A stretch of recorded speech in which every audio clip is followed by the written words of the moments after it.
Ce samedi 17 janvier 2026, l'Alliance Fleuve Congo, mouvement du 23 mars, AFC 123, réaffirme une fois de plus son attachement constant et rigoureux au respect de ses engagements ainsi qu'aux accords dûment signés.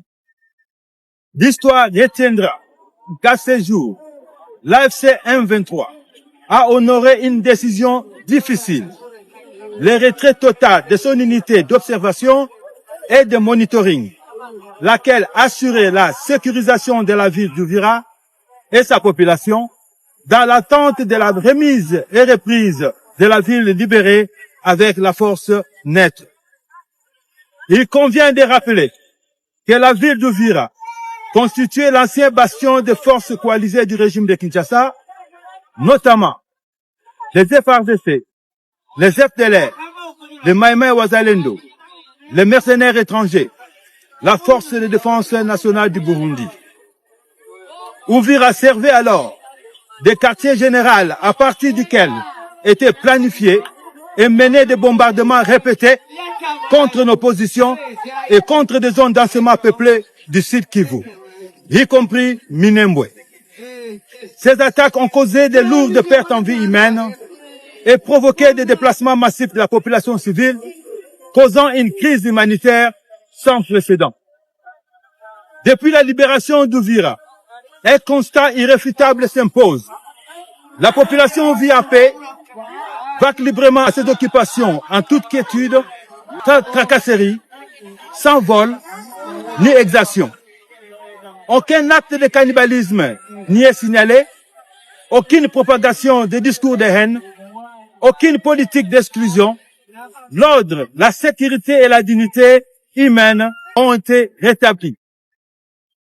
En conséquence, l'AFC 23 prend à témoin le peuple congolais et la communauté internationale et décline toute responsabilité quant à ce qui pourrait advenir la ville d'Uvira et sa population à la suite de ces retraits. Les derniers membres de la dite unité a quitté Uvira.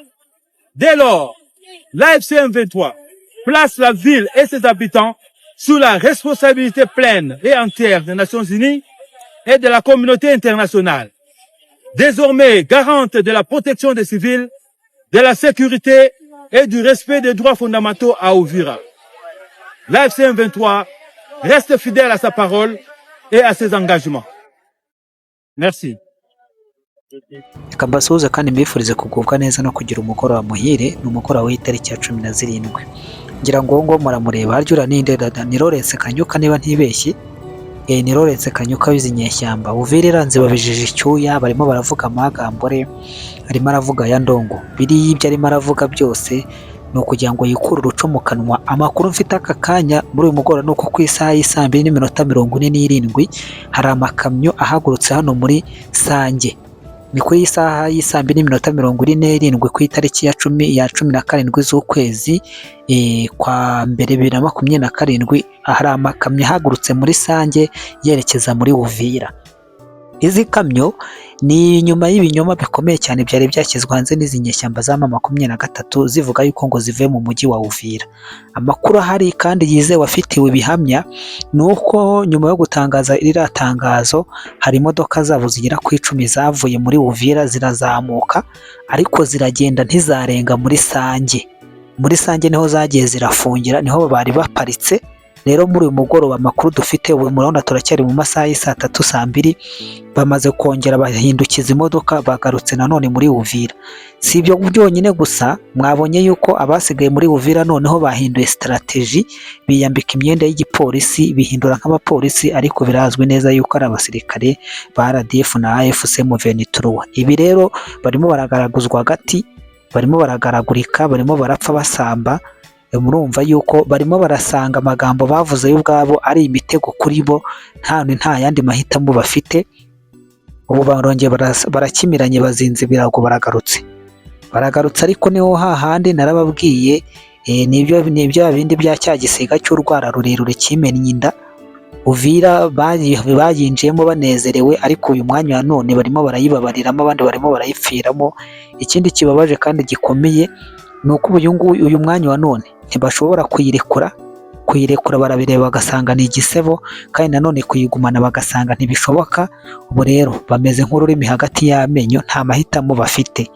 Mvuye aho ngaho kuri aba ba Lawrence Kanyuka na ba shebuja barimo barasambagurika, ngira ngo murabizi babanje basa nk'abava muri Uvira, ariko nkeka yuko iriya ni sisiteme bari bakoresheje kugira ngo babone uko basahura bya bindi byose twagiye tugaruka mu masaha yatambutse kare. None ubu ngubu rero ibyo bashakaga kwiba barabyibye, barabijyanye, barabishoje, barongeye bazinze ibirago, baje kongera gusahura ibindi. Muri Kivu y'Amajyaruguru nageze, uyu musaza mureba aha ngaha yitwa John Tuyenabu. Ni John Tuyenabu cyangwa John Tuyenabu, uyu biraterwa n'ururimi rw'iwabo. Uyu musaza rero cyangwa uyu mubyeyi yamaze kwicwa n'izi nyeshyamba za M23. Yari umuvugizi wa sosiyete sivile iharanira uburenganzira bwa muntu hano, akaba yiciwe mu gice kigenzurwa na M23 ahazwi nka Kicanga. Uyu mugabo akaba kuko mubibona biravugwa neza yuko yari umwe mu bantu bari bakomeye bagiye barwanira uburenganzira bw'ikiremwa muntu mu bice yagenzuraga kominote ye. Ayo rero akaba yishwe, akaba kandi yishwa akurikira mugenzi we nawe wari wishwe n'izi nyeshyamba ku mwanya yari yamusimbuyeho. Uwo yari yasimbuye yari yishwe mu mwaka wa 2023, yitwaga Obedi Karafuru mu bice bya Kicanga, nawe yishwe n'izi nyeshyamba za M23. None wari umukoreye mu ngata nawe dore nguyu baramwirengeje. Ni ubwicanyi bukomeje gukorwa n'izi nyeshyamba za M23, aho buri muntu wese ubabangamira, buri muntu wese ugerageza gutambamira inyungu zabo cyangwa agashaka kuvuga ukuri kw'ibirimo biraba, agashaka kwerekana ubugome n'ubunyamaswa bwabo, bamwikiza bamuvutsa ubuzima. Nibwo buryo rero n'uyu musaza, ashobora kuba ari n'umubyeyi, ndabona atari umusaza cyane, nibwo buryo n'uyu mupapa John Tuyenabu babashije kumwirenza, bakaba bamuvukije ubuzima bwe, ngo kuko yavugiraga abatagira kivurira, akaba yavugiraga abagenda babangamirwa cyangwa abagenda bahonyorerwa uburenganzira bwabo. Ngayo nguko rero nibyo birimo biragarukwa muri uyu mugoroba. Ubundi nkomeza nanjye kubabwira ngo mugubwe neza kandi mugire umugoroba muhire. Nubwo ndeba izi nyeshyamba za M23 ibyazo byo imbwa zirimo zirabirwaniramo. Iyo mubona Lawrence Kanyuka yarinze guhubanuka iyo ngiyo muri za Goma na za Bukavu akaza aha ngaha, ni ikikwereka neza yuko burya ibintu byamukomeranye, barimo barasambagurika, nta yandi mahitamo basigaranye. Ariko n'ubundi babikora batabikora, rusibiye aho ruzazira. This video is not default to promote any terrorist, violence or hurting.